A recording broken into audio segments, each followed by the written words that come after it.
Welcome the our channel. Today we how to set up Arlo cameras, quick fix step by step clearly. Start by unboxing your Arlo camera and check all components.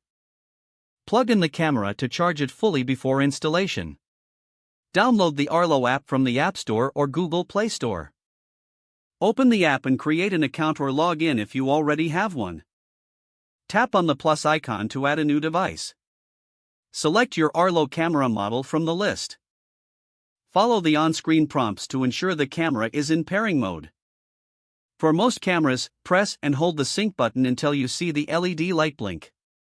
Connect to your Wi-Fi network by entering your network password when prompted. Wait for the app to confirm that the camera is connected successfully. Once connected, position the camera where you want it installed. Use the provided mounting hardware to secure the camera in place.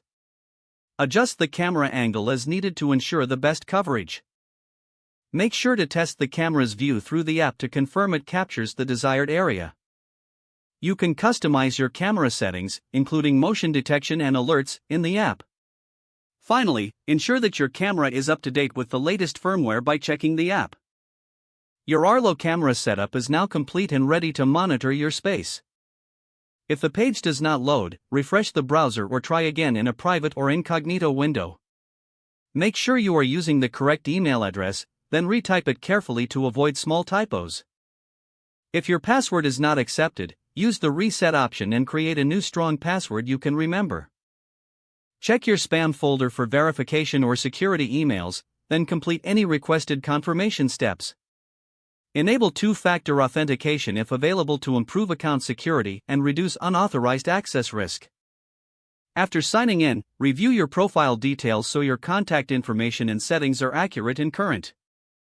If you see an error message, note it down and try again after restarting your device and internet connection. Log out when you finish, especially on shared devices, to keep your account and payment information secure. If the page does not load, refresh the browser or try. Make sure you are using the correct email address, then retype it carefully to avoid small typos. If your password is not accepted, use the reset option and create a new strong password you can remember. Don't forget to like this video and subscribe to our channel for more step-by-step tech guides.